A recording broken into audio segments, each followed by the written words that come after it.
अस्सलाम वालेकुम and welcome to my vlog Karachi से मिशिगन। तो आजकल न्यूज़ अपडेट्स देखें तो एक चीज़ बहुत अलार्मिंग है और वो ये है कि टेक कंपनीज जो अमेरिका की हैं वो बहुत बड़ी तादाद में आइंदा आने वाले दिनों में जो आपका रिसेशन का पीरियड का डर लगा हुआ है यहाँ की इकोनॉमी को, उसकी वजह से ले ऑफ्स कर रही हैं। मेटा ने 13% वर्कफोर्स को जो है वो पिछले दिनों कम कर दिया। अमेजोन ने कल ही की न्यूज़ है कि ऐलान किया है 10,000 एम्प्लॉयज़ को ले ऑफ करने का। इसके अलावा इसी किस्म की न्यूज़ हमें ट्विटर से और दूसरी टेक कंपनीज से मिल रही हैं।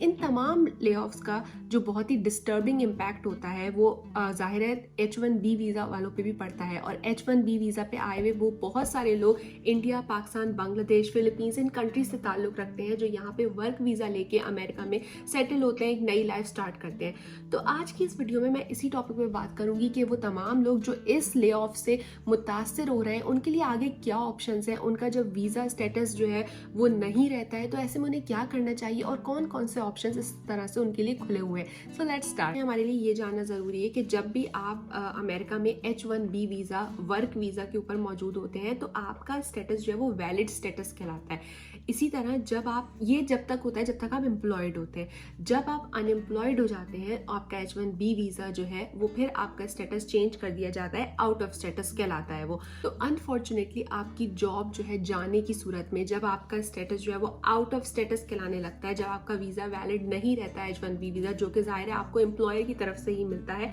तो ऐसे सिचुएशन में क्या होता है? ऐसी सिचुएशन में सबसे पहले तो आपको 60 डेज का एक ग्रेस पीरियड दिया जाता है USCIS की तरफ से, जो अमेरिकन इमिग्रेशन अथॉरिटीज़ होती हैं उनकी तरफ से आपको 60 डेज का एक ग्रेस पीरियड दिया जाता है ताकि आप जो है वो फौरी तौर पे अपने ये ना हो कि आपको आज ले ऑफ हुआ है और आपको कल ही मुल्क से जाना पड़े। तो 60 डेज के ग्रेस पीरियड में जो आपका स्टेटस है वो वैलिड ही है। ये है कि आपके पास जॉब नहीं रही है लेकिन इसके बावजूद आप अमेरिका में लीगली रह रहे हैं फॉर 60 डेज।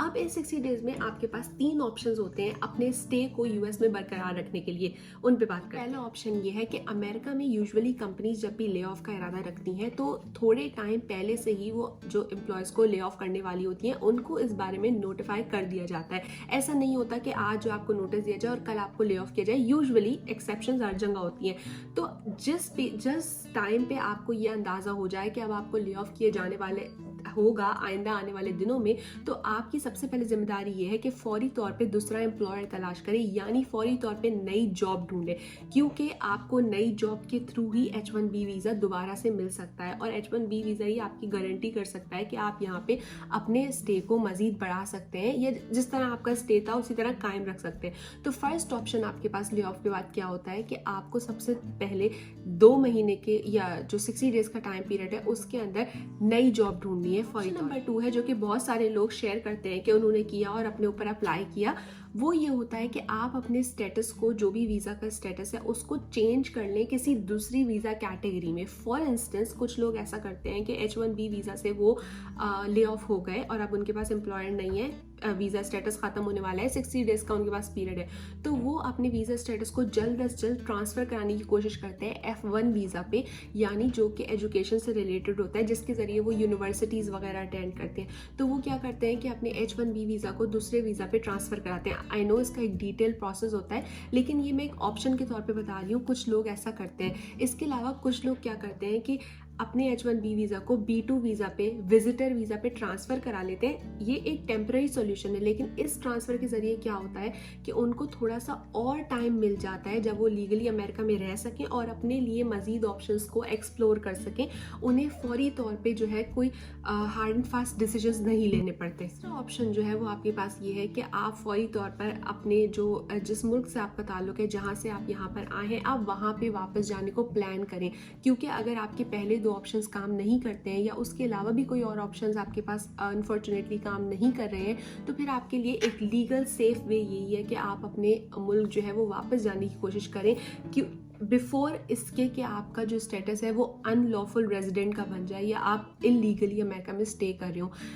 ये क्यों ज़रूरी है कि आप लीगली मुल्क में जैसे आए थे इस तरह लीगली मुल्क से चले भी जाएं, क्योंकि अगर आप अनलॉफुली अमेरिका में स्टे करेंगे अपने टाइम पीरियड से ज़्यादा, अगर आपने 180 डेज़ अनलॉफुली अमेरिका में स्टे किया तो आपकी री एंट्री आइंदा कभी भी अगर आप ज़िंदगी भर अमेरिका में आने की कोशिश करेंगे तो वो 3 साल के लिए बैन हो सकती है।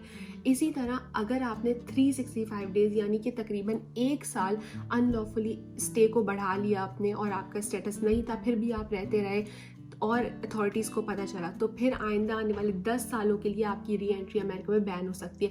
तो जाहिर है अनलॉफुल रेजिडेंस के हर जगह पे बहुत सारे कॉन्सिक्वेंसेस होते हैं, तो इसको अवॉइड करते हुए आपको पहली तरीके से आसानी से अपनी लीगल वापसी को यकीनी बनाना चाहिए। तो ये कुछ चीज़ें थी जो मैं आपके साथ शेयर करना चाहती थी, क्योंकि मैं खुद भी डिफरेंट प्लेटफॉर्म्स पे भी लोग शेयर कर रहे हैं, लिंक्डइन हो गया, ट्विटर हो गया, हर जगह लोग ले ऑफ्स की जो प्रॉब्लम है उसको शेयर कर रहे हैं और ये हर गुजरते दिन के साथ ये प्रॉब्लम यहाँ पे बढ़ रही है और इसका इम्पैक्ट जिन लोगों पर पड़ रहा है उन्हें रीलोकेशन से रिलेटेड, एम्प्लॉयर वीज़ा से रिलेटेड बहुत सारे मसाइल होते हैं। तो मैंने सोचा कि क्यों ना ये कुछ ऑप्शंस जो मुझे रिसर्च से मालूम हुए हैं उनको आपके साथ शेयर किया जाए। आई रियली होप कि ये आपकी किसी तरह हेल्प कर सके और जो भी लोग इस अनफॉर्चुनेट टाइम से गुजर रहे हैं उनके लिए आसानियाँ हो सकें और जल्द अज जल्द वो अपने लिए कोई और ऑप्शंस जो है वो उनका इंतखाब कर सकें। कमेंट सेक्शन में मुझे ज़रूर बताइएगा कि आपको इस वीडियो से कोई भी फ़ायदा हासिल हो सका, कोई आइडियाज़ हो जिनके ऊपर आप चाहते हो कि मैं वीडियोस बना सकूं। बहुत सारे कमेंट्स ऐसे आते हैं जिनका मैं जवाब नहीं दे पाती। मेरी जितनी कैपेसिटी होती है मैं कोशिश करती हूँ कि ज़्यादा से ज़्यादा लोगों को उनके आंसर्स कर सकूँ। अब तक बहुत ख्याल रखिएगा। प्लीज़ इस वीडियो को लाइक कीजिएगा, शेयर कीजिएगा और सब्सक्राइब कीजिएगा। अल्लाह हाफ़िज़।